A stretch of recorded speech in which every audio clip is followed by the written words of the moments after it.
pour ce match de la 4e journée de ces éliminatoires de la Coupe d'Afrique 2025. Ce match retour qui opposera la Sierra Leone à la Côte d'Ivoire.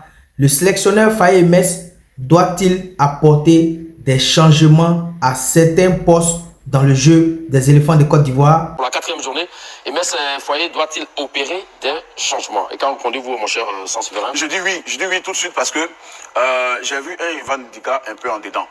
Pas parce qu'il n'est pas talentueux, mais parce que les quelques bobos qu'il avait ont quand même pesé dans la balance.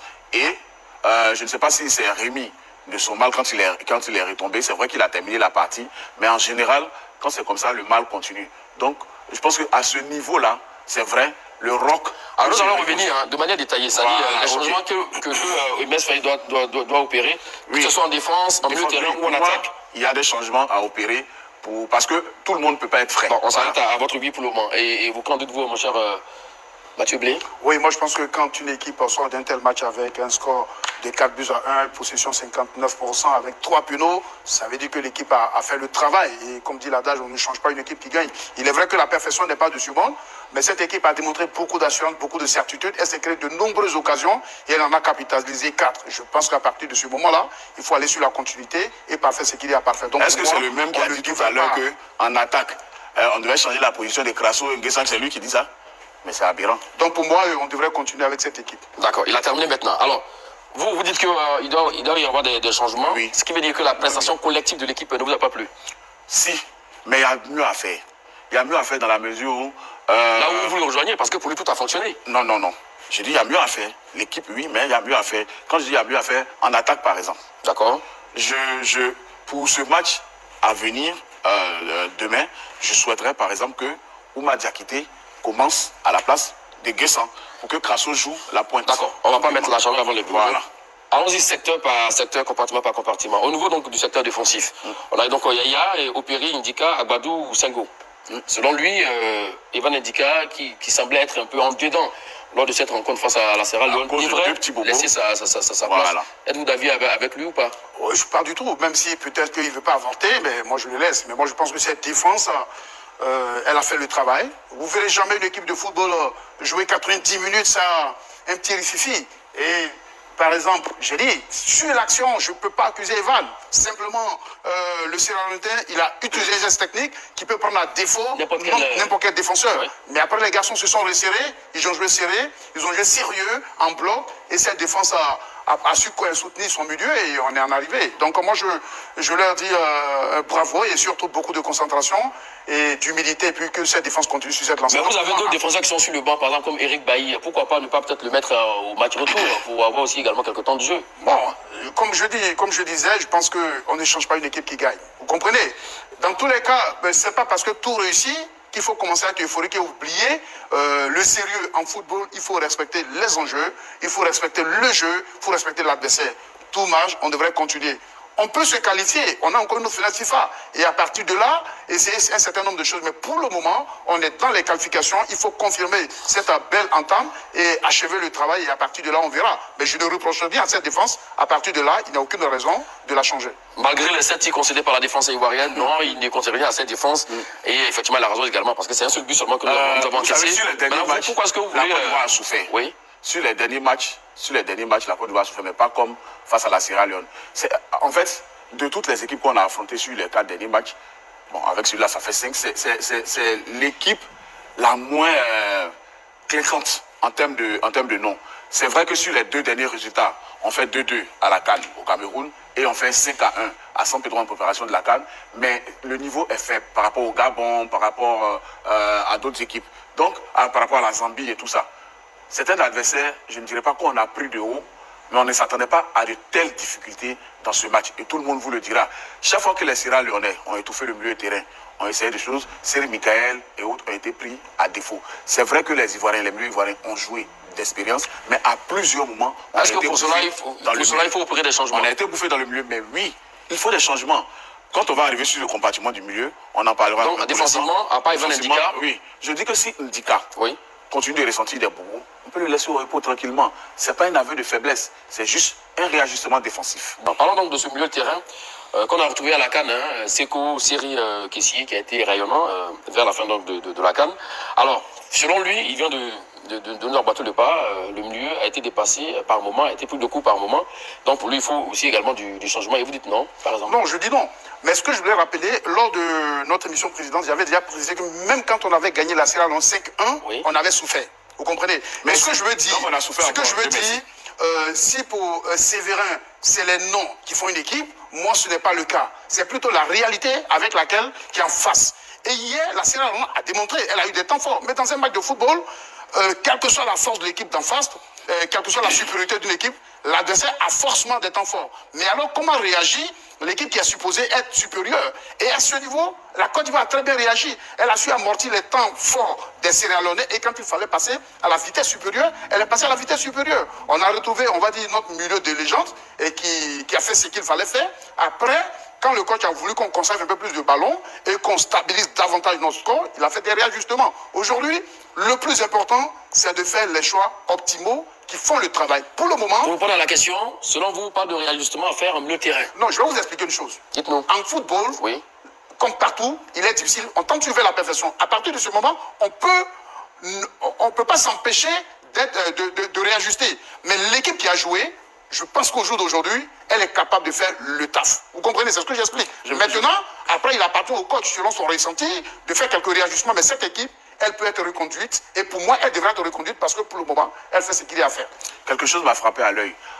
En fin de partie, il y a du sang frais qui est entré. Du sang frais jeune. C'est différent. Du sang frais, mais jeune. Mais c'est parce que les vieux Bliska ont fait le taf. Exactement. Les jeunes rentrent après. Béni Traoré, oui, Diomandé, Oumar Diakité, Ahmed Traoré. Vous avez vu, quelque chose a changé en fin de partie. Jusqu'à ce qu'on ait même un dernier pénalty avec Ivoire, mais lui, il n'est pas aussi jeune. Vous savez, la Côte d'Ivoire, évidemment, est plus âgée sur le papier que l'équipe de Sierra Leone. Et ça s'est senti dans certaines séquences où les éléphants ont semblé véritablement émoussés. Ne fouillez pas la question à la jeunesse. Pourquoi dites-vous que Emes doit opérer des changements? Justement, c'est là que j'en viens. D'accord, dites-nous. La Côte d'Ivoire a semblé émoussée à cause de la jeunesse. Quand vous prenez notre milieu de terrain, Kessié, Seri et Seko, c'est 29 ans, 30 ans de moyenne d'âge. D'accord. Vous savez. Et donc, quand vous prenez le milieu sierra-léonais, Taris Fona, Alassane Koroma, Alucine Koroma et Issa Kalon, c'est 25 ans de moyenne d'âge. Donc, il y a une différence. Seri Michael, sur plusieurs séquences, quand vous reprenez le match, a été méconnaissable. À la récupération du ballon, il n'a pas été top, comme d'habitude. À la perte de la balle également. Pour le match retour, je souhaiterais un milieu de terrain type numéro 10. Un maestro qui va pouvoir aérer le jeu. Donnez un nom, s'il vous plaît. Le jeu n'a pas été aéré. Simplement, Ahmed Traoré peut débuter avec un Seri Michael sur le banc et un Franck Kessié devant la défense. Ce n'est pas un rôle qu'il n'a jamais joué et il peut l'assumer à fond. Voici un peu ces ajustements qu'il vous propose. Moi, je le laisse dans ses ajustements et puis je voulais dire à Sylvain. Mais c'est avec lui qu'on fait la contradiction. Tout à fait. Mais je voulais lui dire, pour une fois, d'oublier de brandir le carton rouge de l'âge parce que c'est un argument qu'on a tantôt brandi, qui aujourd'hui est arrivé à ses limites. Fraîcheur physique. On a vu les Pépé, les Cristiano, les Messi qui continuent de... Vous savez ce que oublie Sylvain, c'est d'abord, une équipe de football, c'est toute une partition. Vous comprenez? Donc, l'équipe qui entre joue. Et après, on peut réfléchir, vous comprenez? Parce que ça aurait été le cas inverse, on aurait forcément le même résultat. C'est quand l'équipe qui commence n'est pas capable d'impacter l'autre, vous comprenez? Même les remplaçants, ils peuvent ne pas s'en sortir. Donc cette équipe-là a été impactante. Absolument. Une équipe qui ouvre le score à la 3e minute, qui a des occasions, qui se crée beaucoup d'occasions, qui a des pénaux. Vous comprenez? Donc, ce n'est pas le fait de se faire rattraper qui est un problème. Mais c'est la capacité à réagir quand on a envie de réagir qui fait la force d'une équipe. Et à ce moment et à ce niveau, je pense que pour le moment, les Ivoiriens sont dignes de leur statut de champion d'Afrique parce qu'ils accélèrent quand ils veulent, ils marquent quand ils veulent. Et c'est ce qu'il faut saluer dans cette équipe. Je dis, je ne suis pas le coach, mais je respecte cette équipe, vous comprenez. Je pense qu'elle fait le travail. On ne change pas pour faire plaisir à X, Y. On ne change pas parce qu'on a des schémas imaginaires dans notre ligne qu'il faut venir l'imposer à l'équipe qui est en train de gagner. Je me dis, quel que soit ce qui est supposé être nos connaissances, il faut respecter ce dicton qui est légendaire, qui défie l'usure du temps. On ne change pas une équipe qui gagne. Mais c'est vous aurez la parole tout à l'heure. Autour de la question pour la 4e journée, Emes Faye doit-il opérer des changements en prélude dans ce match Sierra Leone-Côte d'Ivoire demain à Monrovia? Alors comme il a dit, effectivement, la Côte d'Ivoire dicte le tempo harcelé quand elle veut, avec un milieu de terrain très souverain, et vous dites que là également il faudra des changements. Pourquoi? Sur les 15, 20, 25 minutes durant lesquelles on a souffert jusqu'au but Sierra Leone, la Côte d'Ivoire a dicté le tempo? Non. C'est la Sierra Leone avec sa fraîcheur physique, sa débauche d'énergie au milieu, qui a plutôt donné le tempo. La Côte d'Ivoire est revenue un peu plus ragaillardie en seconde période, mais n'oubliez pas qu'on a souffert dans ce match. D'accord, selon vous, on a souffert dans ce match. Il paraît effectivement de ce trio-là qui s'est un peu cherché en début de match. Evan Guessant, Crasso, qui s'est marché par moment par-dessus légèrement, même si le sélectionneur n'aime pas donc ce terme-là. Alors, mais selon Saint-Séverin tout à l'heure également, même au niveau donc, de la force offensive, il faudra aussi également apporter des changements. Là, si également vous êtes d'avis avec lui ou pas? Alors, pas du tout. Déjà, je voulais rappeler que dans ce match, on a joué un 4-4-3 avec lequel on a commencé. Face à la Sierra Leone, ce vendredi à San Pedro. C'est le 4-4-3 qu'on a joué pendant la CAN et qui a été là. Pour celui qui a bien suivi ce match. 4-3-3. 4-3-3. Pour celui qui a bien suivi le match. Et c'est à la fin où on a fait rentrer, qu'on a essayé de modifier en fonction des entrants et des sortants. Et deuxièmement, je voudrais aussi préciser que Evan Guessant a été formé comme ailier.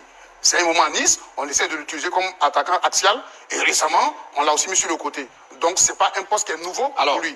Donc, pour revenir à ce qui a été dit, je dis, moi, je suis en train d'expliquer que, vous savez, la perfection n'est pas de ce monde. Tout est toujours imparfait. Mais j'explique que l'équipe qui a commencé fait bien le travail. Mais ça ne veut pas dire qu'il ne faut pas aussi penser à des réajustements. Parce que sur ce plateau, tout le monde connaît ma position relativement à l'utilisation de Jean-Philippe Crasso, qui pour moi est beaucoup plus excellent. Donc dans ce match-là, on doit changer, dans le prochain match, on doit changer la position. S'il vous plaît, Saint-Séverin. Non, mais qui le dit clairement?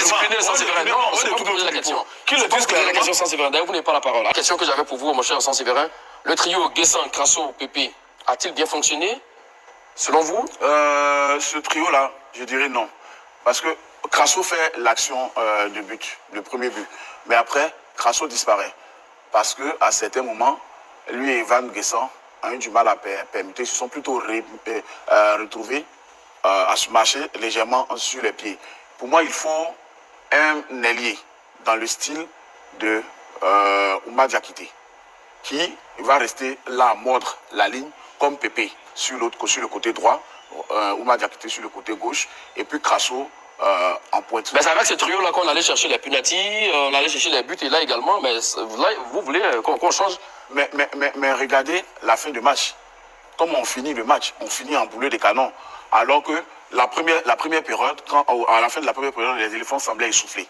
Mais à la fin de la seconde période, les éléphants étaient plutôt encore dangereux, jusqu'à se créer le dernier pénalty que Ouma Diakité a transformé. Donc oui, il faut des ajustements. On va en Sierra Leone, on va au Libéria, où la Sierra Leone reçoit, pour se qualifier directement à partir de cette 4e journée.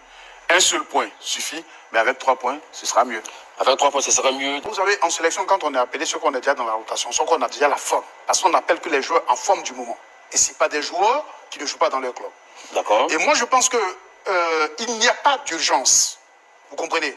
Parce que quand on aligne une équipe, c'est pour qu'elle fasse le travail, c'est pour qu'elle gagne. Et l'équipe qui joue en ce moment, ou du reste qui a joué ce week-end, non seulement elle a gagné, mais elle a produit du jeu. Et elle a gagné avec des certitudes techniques, des certitudes tactiques et des certitudes psychologiques. Parce qu'au moment où les Sierra Leonais semblaient se retrouver, en aucun moment les garçons n'ont paniqué. Ils sont revenus avec une détermination, ils ont mis le pied sur le ballon et ils ont fait la différence. Alors diantre. Mais comme le dit ça, c'est parce qu'il y a des changements après qui ont apporté. Oui, mais c'est cela aussi, le prolongement de la tactique. Vous comprenez? C'est quoi je dis que quand des joueurs sont sur le banc de douche, ils ne sont pas condamnés à 20 ans de prison. Ça veut dire qu'à tout moment, ils peuvent rentrer parachever ce que leurs coéquipiers qui ont commencé ont commencé. Vous voyez? Donc, s'il est vrai qu'il y a toujours des choses à améliorer, je pense que cette équipe, elle donne satisfaction à tout point de vue. Et pour moi, il n'y a aucune raison qui justifierait qu'on change Yaya Fofana, qui justifierait qu'on change Senghor, qui justifierait qu'on change XY. L'équipe fait le travail. Je pense que c'est ce qu'il faut surtout souligner. Vous savez, nous sommes aujourd'hui, je ne sais pas, plus de 20 millions d'Ivoiriens, et chacun forcément choisit rapidement. Oui. Autant respecter le choix du coach, surtout quand ce choix fait la différence. D'accord, voilà, il faut écouter et puis faire la différence également. Quel schéma tactique pour la Côte d'Ivoire face à la Sierra Leone pour ce match retour, Saint-Séverin? Oh non, moi je ne souhaite pas qu'on varie. Je pense que le système de prédilection des éléphants, c'est le 4-3-3. Ça va être ce système-là qu'on a fait nos plus grands matchs. Je pense qu'on peut continuer avec ce système. Sauf que les hommes, pour moi, doivent changer à quelques postes, comme je l'ai dit. Non, on en a terminé avec les hommes. Là, on parle du système tactique. Est-ce qu'on reste sur le 4-3-3, le système doit rester tel parce que de toute manière, oui, avec ce système-là, je trouve que l'animation est un peu plus fluide. Voilà. Vous êtes d'accord avec lui sur ça? Non, pas du tout. Moi, je pense justement que... Enfin, l'heure du changement pour Mathieu. Je pense que s'il devait y avoir un changement, à mon avis, c'est au niveau du choix tactique. Parce que, comme je dis, on fait une animation autour des joueurs qu'on a. Et je dis, quand on a la chance, quand on a un à l'heure, alors le 4-3-3, pour moi, il est indiscutable. Mais à son absence, je pense que ce serait mieux qu'on joue avec un 4-4-2 ou un 4-2-3-1. Pourquoi? Parce qu'aujourd'hui, au niveau de notre ligne d'attaque, on a deux joueurs flamboyants de forme, notamment Pépé et surtout Jean-Philippe Crasso. Mais comme on a constaté dans ce match, et ce débat, on l'a tenu plusieurs fois, Jean-Philippe comme attaquant pivot, c'est un peu plus difficile. Mais lorsqu'il est en soutien à un attaquant pivot, il est beaucoup plus efficace. Donc pour moi, pour permettre à ce joueur qui est stratosphérique de forme en ce moment, ce serait intéressant qu'on trouve un système qui l'aide beaucoup plus, le 4-4-2 ou le 4-2-3-1, dans lequel il excelle. Voilà un peu si je devais proposer quelque chose, ce que je dirais au niveau du choix tactique. Merci pour ce changement.